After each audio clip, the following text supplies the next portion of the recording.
ಹಾಸನಿಗೆ ಮತ್ತೊಮ್ಮೆ ಸ್ವಾಗತ. ಟಾನ್ಸಿಲೈಟಿಸ್ ಬಗ್ಗೆ ಮಾತಾಡ್ತಾ ಇದ್ವಿ. ಅದರ ಬಗ್ಗೆ ಅನುಮಾನಗಳಿದ್ದಲ್ಲಿ ನೇರವಾಗಿ ಕರೆ ಮಾಡಿ ಸ್ನೇಹ ಜೊತೆ ಮಾತಾಡಬಹುದು. ಇನ್ನಷ್ಟು ಮಾಹಿತಿಯನ್ನು ಪಡ್ಕೊಳ್ಳೋಣ. ಸ್ನೇಹ, ಟಾನ್ಸಿಲೈಟಿಸ್ಗೆ ಕೆಲವೊಂದು ಸಲ ಆಪರೇಷನ್ ಮಾಡಲಾಗುತ್ತೆ. ಅದು ಎಷ್ಟು ಮಟ್ಟಿಗೆ ಪರಿಣಾಮಕಾರಿ ಮತ್ತೆ ಯಾವ ಸ್ಟೇಜಲ್ಲಿ ಇದ್ದಾಗ ಆಪರೇಷನ್ ಮಾಡ್ತಾರೆ? ಓಕೆ, ಟಾನ್ಸಿಲ್ಸ್ನ ಯೂಶಲಿ ಏನು ಮಾಡ್ತಾರೆ, ತುಂಬ ರೆಕರೆಂಟಾಗಿ ಬರ್ತಾ ಇದೆ. ಆಗಲೇ ನಾನು ಹೇಳ್ದಲ್ವ, ಕ್ರಾನಿಕ್ ಟಾನ್ಸಿಲೈಟಿಸ್ ಆದಾಗ ಏನಾಗುತ್ತೆ, ಸ್ಪೆಷಲಿ ಒಂದು 13-14 ಇಯರ್ಸ್ ಅಲ್ಲಿರುವಾಗ ಏನಾಗುತ್ತೆ, ಅವಾಗ ಅವ್ರು ಯೂಶಲಿ ತುಂಬ ದೊಡ್ಡದಾಗಿದೆ ಅಂದ ತಕ್ಷಣ they go for operation. So operation necessity ಇರಲ್ಲ, ಬಿಕಾಸ್ ನಾನು ಮುಂಚೆನೇ ಹೇಳಿದಾಗೆ it is a primary defence mechanism ಇದ್ದಾಗೆ, ಅಥವಾ ಫಿಲ್ಟರ್ ಥರ ಆ್ಯಕ್ಟ್ ಮಾಡ್ತಾ ಇರುತ್ತೆ.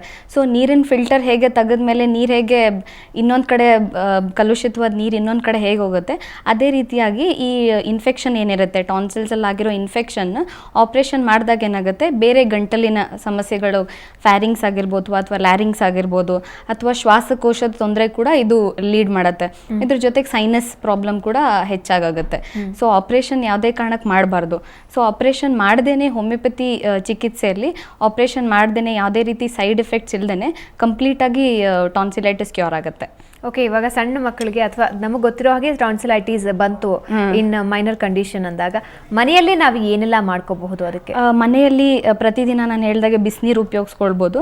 ಮತ್ತು ಗಂಟಲಿಗೆ ಗಾರ್ಗ್ಲಿಂಗ್ ಮಾಡಬೇಕಾಗುತ್ತೆ ಉಪ್ಪು ಮತ್ತು ಬಿಸಿ ನೀರಿಂದ, ಮತ್ತು ಒಂದು ಸ್ವಲ್ಪ ಟರ್ಮರಿಕ್ ಪೌಡರ್ ಆ್ಯಡ್ ಮಾಡಿರೋದ್ರಿಂದ ಏನಾಗುತ್ತೆ, ಅದನ್ನು ಪ್ರತಿದಿನ ಮಾರ್ನಿಂಗ್ ಆ್ಯಂಡ್ ನೈಟ್ 2 ಸತಿ ಅವ್ರು ಗಾರ್ಗ್ಲಿಂಗ್ ಮಾಡೋದ್ರಿಂದ, ಮತ್ತು ಪ್ರತಿದಿನ ಬಿಸಿ ನೀರು ಉಪಯೋಗಿಸೋದಾಗಲಿ, ಈ ರೀತಿಯಾದ ಒಂದು ಕ್ರಮಗಳು ಮಾಡೋದು. ಮತ್ತು ಯಾವುದೇ ರೀತಿ ಊಟ ಮಾಡೋಕ್ಕಿಂತ ಮುಂಚೆ ಅಥವಾ ನೀರು ಕುಡಿಯೋಕ್ಕಿಂತ ಮುಂಚೆ ಬೇಸಿಕ್ಕಾಗಿ ಕೈ ತೊಳ್ಕೊಳ್ಳೋದು ಅಥವಾ ಹೈಜೀನ್ ಮೇಂಟೈನ್ ಮಾಡೋದ್ರಿಂದ ಅವರು ಈ ಟಾನ್ಸಿಲೈಟಿಸ್ನ ತಡೆಗಟ್ಟಬಹುದು. ಓಕೆ, ನಮಗೀಗ ಕರೆಗಳು ಸಿದ್ಧವಾಗಿವೆ. ನೆಲಮಂಗಲದಿಂದ ಚಿಕ್ಕಣ್ಣ ಕರೆ ಮಾಡಿದ್ದಾರೆ. ಚಿಕ್ಕಣ್ಣ ಅವರೇ, ನಿಮ್ಮ ಪ್ರಶ್ನೆ ಏನಿದೆ ಸ್ನೇಹನ ಕೇಳಿ. ನಮಸ್ತೆ ಮೇಡಮ್, ನಮಗೆ 4 ವರ್ಷದಿಂದ ಗಂಟ್ಲು ನೋವಿದೆ. ಹಲೋ, ಹೇಳಿ. ನನಗೆ 4 ವರ್ಷದಿಂದ ಗಂಟ್ಲು ನೋವಿದೆ. ಕೆಲವು ಡಾಕ್ಟರ್ ಇದು ಟ್ರಾನ್ಸಿಲ್ ಅಂತಾರೆ, ಕೆಲವರು ಟ್ರಾನ್ಸಿಲ್ ಅಲ್ಲ ಅಂತಾರೆ, ಕೆಲವರು ಇದು ಆಪರೇಷನ್ ಮಾಡಬೇಕು ಸರೋಗುತ್ತೆ ಅಂತಾರೆ, ಕೆಲವು ಡಾಕ್ಟರ್ ಇದು ಆಪರೇಷನ್ ಮಾಡೋ ಕಂಡೀಷನ್ ಇಲ್ಲ, ಹಂಗೆ ಕ್ಯೂರ್ ಆಗುತ್ತೆ ಅಂತಾರೆ. 4 ವರ್ಷದಿಂದ ಇದೇ ಪ್ರಾಬ್ಲಮ್ ಇದೆ, ನನ್ಗಿನ್ನ ಕ್ಯೂರ್ ಆಗಿಲ್ಲ. ಓಕೆ, ಗಂಟಲಿನ ಸಮಸ್ಯೆ ಅಂದರೆ ಏನಾಗುತ್ತೆ? ಗಂಟ್ಲು ನೋವು ಅಂದರೆ ಗಂಟ್ಲು ನೋವು ಉಣ್ಣಾಗದಂಗೆ ಆಗುತ್ತೆ ಮೇಡಮ್. ಬಲಗಡೆ ಒಂದೊಂದು ಟೈಮು ಬಲಗಡೆ ಇರುತ್ತೆ, ಒಂದೊಂದು ಟೈಮು ಎಡಗಡೆ ನುಂಗಕ್ಕಾಗಲ್ಲ, ಒಂದ್ ಕಡೆ ಒಂದೊಂದು ಟೈಮ್ ಬಲಗಡೆ ನುಂಗಕ್ಕಾಗಲ್ಲ. ಓಕೆ, ನುಂಗಕ್ಕೆ ಮಾತ್ರ ಕಷ್ಟ ಆಗುತ್ತಾ ಅಥವಾ ಜ್ವರ ಏನಾದರೂ ಇರುತ್ತಾ? ಜ್ವರ ಏನಿಲ್ಲ, ನುಂಗಕ್ ಕಷ್ಟ ಆಗುತ್ತೆ, ನೋವು ಇರುತ್ತೆ. ಓಕೆ, ಗಂಟ್ಲು ಪರೀಕ್ಷೆ ಮಾಡಿಸಿದ್ದೀರಾ? ಪರೀಕ್ಷೆ ಮಾಡಿಸಿದ್ವಿ ಮೇಡಮ್, ಸುಮಾರು ಹಾಸ್ಪಿಟಲ್ ಮಾಡಿಸ್ದೆ. ಕೆಲವು ಡಾಕ್ಟ್ರು ಇದು ಟ್ರಾನ್ಸಿಲ್ ಇನ್ನ ನೀವು ಆಪರೇಷನ್ ಮಾಡ್ಬೇಕು ಅಂತ ಒಬ್ರು ಅಂತಾರೆ, ಒಬ್ರು ಬೇಡ ಅಂತಾರೆ, ಅವರು ಟ್ರೀಟ್ಮೆಂಟ್. ಓಕೆ, ಈ ನಿಮಗೆ ಹೇಳಿರೋ ಎಲ್ಲ ಲಕ್ಷಣಗಳು ನೋಡಿದ್ರೆ ನಿಮಗೆ ಟಾನ್ಸಿಲೈಟಿಸ್ ಇದೆ. ಸೊ ಟಾನ್ಸಿಲೈಟಿಸ್ಗೆ ನೀವು ಹೋಮಿಯೋಕೇರ್ ಇಂಟರ್ನ್ಯಾಷನಲಿಗೆ ಬಂದಾಗ ಇದಕ್ಕೆ ನಾವು ಕಂಪ್ಲೀಟಾಗಿ ಕ್ಯೂರ್ ಮಾಡ್ತೀವಿ. ಆಪ್ರೇಷನ್ ಮಾಡ್ದೇನೆ ಯಾವುದೇ ರೀತಿ ಸೈಡ್ ಎಫೆಕ್ಟ್ಸ್ ಇಲ್ಲದೇನೆ ನಿಮ್ಮ ಡೀಟೇಲ್ಸ್ ಎಲ್ಲ ತೊಗೊಂಡು ಟಾನ್ಸಿಲೈಟಿಸ್ನ ಡೆಫಿನೆಟ್ಲಿ ಕ್ಯೂರ್ ಮಾಡ್ತೀವಿ. ಓಕೆ, ಈಗ ಜಾಕೀರ್ ಚಿಕ್ಕಮಗಳೂರಿನಿಂದ ಕರೆ ಮಾಡಿದ್ದಾರೆ. ಜಾಕೀರ್, ನಿಮ್ಮ ಪ್ರಶ್ನೆ ಏನಿದೆ ಕೇಳಿ. ಜಾಕೀರ್, ನನ್ನ ಧ್ವನಿ ಕೇಳ್ತಿದ್ಯಾ? ಹಲೋ, ಮಾತಾಡಿ ಜಾಕೀರ್ ಡಾಕ್ಟರ್ ಜೊತೆ. ನನಗೆ 2 years ಬ್ಯಾಕ್ ಟಾನ್ಸಿಲ್ ಆಪರೇಷನ್ ಆಗಿತ್ತು. ಓಕೆ, ಅದಿವಾಗ ಮತ್ತೆ ಒಂದೊಂದ್ಸತಿ ಬರ್ತಾ ಇರುತ್ತಲ್ಲ. Okay, 2 side tonsils operation? 2 side ಆಗಿತ್ತು, 2 ಸೈಡ್ ತೆಗ್ದಿದ್ದು. ಓಕೆ, ಅದೇನಾಗುತ್ತೆ, ಟಾನ್ಸಿಲ್ಸಲ್ಲಿ ನಿಮಗೆ ಇನ್ನೊಂದು ಭಾಗ ಕೂಡ ಇರುತ್ತೆ. ಸೊ ಅದೇನಾದರೂ ಕಂಪ್ಲೀಟಾಗಿ ರಿಮೂವ್ ಮಾಡಿಲ್ಲ ಅಂತ ಅಂದಾಗ ಏನಾಗುತ್ತೆ, ಅದ್ರ ಕ್ಯಾಪ್ಸ್ಯೂಲ್ಸ್ ಹಾಗೆ ಉಳ್ಕೊಂಡಿದ್ರೆ ಆಗ ಕೂಡ ನಿಮಗೆ ಮತ್ತೆ ಈ ಸಮಸ್ಯೆ ಬರೋ ಸಾಧ್ಯತೆಗಳಿರುತ್ತೆ. ಸೊ ಇದು ರೆಕರೆಂಟಾಗಿ ಬರೋದ್ರಿಂದ ನೀವು ಆದಷ್ಟು ಇದಕ್ಕೆ ಹೋಮಿಯೋಪತಿ ಚಿಕಿತ್ಸೆಯನ್ನು ತೆಗೆದುಕೊಳ್ಳಿ. ಹೋಮಿಯೋಪತಿ ಚಿಕಿತ್ಸೆಯಲ್ಲಿ ಒಳ್ಳೆ ಮೆಡಿಸಿನ್ಸ್ ಇದೆ, ನಿಮಗೆ ಇದೇ ರೀತಿ ತೊಂದರೆ ಮತ್ತೆ ಬರದೇ ಇರುವಾಗ ನೋಡ್ಕೊಳ್ತಾರೆ.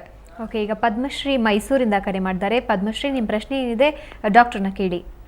ನಮಸ್ಕಾರ. ನಮಸ್ತೆ, ಹೇಳಿ. ನನಗೆ ಚಿಕ್ಕವರಿಂದ ಗಂಟಲು ಪ್ರಾಬ್ಲಮ್ ಪ್ರೆಸೆಂಟ್ ಇವಾಗ್ಲೂ ಕೂಡ ಇದೆ ನನಗೆ. ಓಕೆ, ಅದು ಯಾವಾಗ್ಲೂ ನಾನು ರೈಸ್ ಏನೇ ತಿನ್ಲಿಕ್ಕೂ ಆಗಲ್ಲ, ನುಂಗ್ಲಿಕ್ಕೆ ಆಗಲ್ಲ, ಮತ್ತೆ ಒಂದು 2-3 ಡೇಸ್ ಆಗಿದ ತಕ್ಷಣ ವಾಯ್ಸ್ ಎಲ್ಲ ಕಟ್ಕೊಂಡ್ಬಿಟ್ಟಿದೆ ಈಗಾಗಲೇ. ಓಕೆ, ಸರಿ. ಇದು ವರ್ಷದಲ್ಲಿ ಅಥವಾ ತಿಂಗಳಲ್ಲಿ ಎಷ್ಟು ಸರಿ ಆಗುತ್ತೆ? ವರ್ಷದಲ್ಲಿ ಈಗ ವಿಂಟರ್ ಸೀಸನ್ ಅಲ್ಲೇ ಯಾವಾಗ್ಲೂ ಆಗುತ್ತೆ. ವಿಂಟರ್ ಸೀಸನಲ್ಲಿ ಮಾತ್ರ ಆಗುತ್ತೆ. Okay, fine. ಇವಾಗ ನೀವು ಪರೀಕ್ಷೆ ಮಾಡಿಸಿದ್ದೀರಾ, ಗಂಟ್ಲು ಪರೀಕ್ಷೆ? ಅಂದ್ರೆ ಲಾಂಗ್ ಬ್ಯಾಕ್ ಮಾಡಿಸಿದ್ವಿ, ಬಟ್ ಮೆಡಿಕಲ್ ಶಾಪರ್ ಸಿಗೋದೇನೋ ಟ್ಯಾಬ್ಲೆಟ್ಸ್ ತಗೊಂಡು ಸರಿಯಾಗ್ಬಿಡ್ತಿತ್ತು. ಓಕೆ, ಆದಷ್ಟು ಇದನ್ನು ನಿರ್ಲಕ್ಷ್ಯ ಮಾಡಬೇಡಿ. ಹೋಮಿಯೋಪತಿ ವೈದ್ಯರನ್ನು ಭೇಟಿಯಾಗಿ ನಿಮಗೆ ಡೆಫಿನೆಟ್ಲಿ ಇದಕ್ಕೆ ಕಂಪ್ಲೀಟಾಗಿ ಕ್ಯೂರ್ ಆಗುತ್ತೆ. ಇದನ್ನು ನೀವು ಚಿಕ್ಕವರಿದ್ದಾಗಿಂದ ಇದೆ ಅಂತ ಹೇಳ್ತಿದ್ದೀರಾ. ಸೊ ನೀವು ನಿರ್ಲಕ್ಷ್ಯ ಮಾಡಬೇಡಿ. ಟೆಂಪರವರಿ ಯಾವುದೇ ರೀತಿಯಾದ ಟ್ರೀಟ್ಮೆಂಟ್ ತೊಗೊಳ್ಬೇಡಿ. ಕಂಪ್ಲೀಟಾಗಿ ಪರ್ಮನೆಂಟಾಗಿಯೇ ನಿಮಗೆ ಹೋಮಿಯೋಪತಿ ಟ್ರೀಟ್ಮೆಂಟ್ ಸಿಗುತ್ತೆ. ಸೊ ಹೋಮಿಯೋಕೇರ್ ಇಂಟರ್ನ್ಯಾಷನಲ್ಗೆ ಭೇಟಿಯಾಗಿ ಇದಕ್ಕೆ ಕಂಪ್ಲೀಟಾಗಿ ಟ್ರೀಟ್ಮೆಂಟ್ ತೊಗೊಳ್ಳಿ. ಓಕೆ, ಇವಾಗ ನವೀನ್ ಕರೆ ಮಾಡಿದ್ದಾರೆ. ನವೀನ್, ನಿಮ್ಮ ಪ್ರಶ್ನೆ ಏನಿದೆ ಡಾಕ್ಟರ್ನ ಕೇಳಿ. ಹಲೋ ಹಲೋ, ಮೇಡಮ್ ನಮಸ್ಕಾರ, ನವೀನ್ ಅಂತ. ಹೇಳಿ. ಎವ್ರಿ 15 ಡೇಸ್ 15 ಡೇಸ್ಗೆ ನನಗೆ ಗಂಟಲು ನೋವು ಬರುತ್ತೆ. ಓಕೆ, ಗಂಟ್ಲು ನೋವು ಜೊತೆಗೆ ಬೇರೆ ಏನು ಸಮಸ್ಯೆ ಇರುತ್ತೆ? ಗಂಟಲು ನೋವು ಬಂದು ಒಂದಿನ ಅಕಸ್ಮಾತ್ ಇಮಿಡಿಯೇಟ್ ನಾನು ಟ್ಯಾಬ್ಲೆಟ್ ಏನು ತಗೊಂಡಿಲ್ಲ ಅಂತಂದ್ರೆ ಜ್ವರ ಟರ್ನ್ ಆಗುತ್ತದೆ. Okay, fine. ಅವಾಗಿಂದ ನಾನು ಹೇಳ್ತಿದ್ದೀನಿ. ಸೊ ಟಾನ್ಸಿಲೈಟಿಸ್ನ ಆದಷ್ಟು ನಿರ್ಲಕ್ಷ್ಯ ಮಾಡಬೇಡಿ. ಎವ್ರಿ 15 ಡೇಸ್ ಯಾವಾಗಿಂದ ಬರ್ತಾ ಇದೆ? ಎಷ್ಟು ವರ್ಷದಿಂದ? 6-7 ಇಯರ್ಸ್ ಇಂದನೂ ಇದೇ ತರ ಇದೆ. Okay, fine. ಡಾಕ್ಟರ್ ಚೆಕ್ ಮಾಡ್ತೀನಿ, ಟಾನ್ಸಿಲ್ಸ್ ಆಗ್ಲಿ ಆತರ ಏನೂ ಇದಿಲ್ಲ. ಇನ್ಫೆಕ್ಷನ್ ಅಂತ ಹೇಳ್ತಾರೆ. 15 ಡೇಸ್ ಒಂದ್ಸ 20 ಡೇಸ್ ಒಂದ್ಸಲಿ ಬಂದೇ ಬರುತ್ತೆ.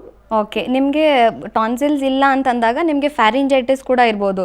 ಸೊ ಇದಕ್ಕೆ ಮುಂಚೆ 6-7 ಇಯರ್ಸ್ ಬ್ಯಾಕ್ ಅಂತ ಏನು ಹೇಳಿದ್ರಿ, ಆವಾಗ ನಿಮಗೆ ಟಾನ್ಸಿಲ್ಸಿಂದ ಅದನ್ನು ನೀವು ಏನಾದರೂ ನಿರ್ಲಕ್ಷ್ಯ ಮಾಡಿದ್ರೆ ಅಥವಾ ನೀಟಾಗಿ ಟ್ರೀಟ್ಮೆಂಟ್ ತೆಗೆದುಕೊಂಡಿಲ್ಲ ಅಂದಾಗ ಇದು ಫ್ಯಾರಿಂಗ್ಸ್ಗೆ ಹೋಗಿರುತ್ತೆ. ಸೊ ಫ್ಯಾರಿಂಜೈಟಿಸ್ ಆಗಿರ್ಬೋದು. ಸೊ ಅದಕ್ಕೆ ಚಿಕಿತ್ಸೆಯನ್ನು ತೆಗೆದುಕೊಳ್ಬೇಕು. ಇಲ್ಲದಿದ್ದರೆ ಅದು ಬೇರೆ ಗಂಟಲಿನ ಬೇರೆ ಭಾಗಗಳಿಗೆ ಕೂಡ ಸ್ಪ್ರೆಡ್ ಆಗೋ ಸಾಧ್ಯತೆಗಳಿರುತ್ತೆ. ಓಕೆ, ಇದ್ರ ಬಗ್ಗೆ ನಿಮ್ಮ ಜೊತೆ ಇನ್ನಷ್ಟು ಮಾತಾಡ್ತೀನಿ. ವೀಕ್ಷಕರೇ, ನೀವು ಕೂಡ ಕರೆ ಮಾಡಬಹುದು, ಸ್ನೇಹ ಜೊತೆ ಮಾತಾಡಬಹುದು. ಟಾನ್ಸಿಲೈಟಿಸ್ ಕುರಿತ ಯಾವುದೇ ಅನುಮಾನಗಳಿಗೆ ಉತ್ತರ ಪಡ್ಕೋಬಹುದು. ಈಗ ಒಂದು ಸಣ್ಣ ವಿರಾಮ, ನಂತರ ಸುಹಾಸಿನಿ ಮುಂದುವರಿಯುತ್ತೆ.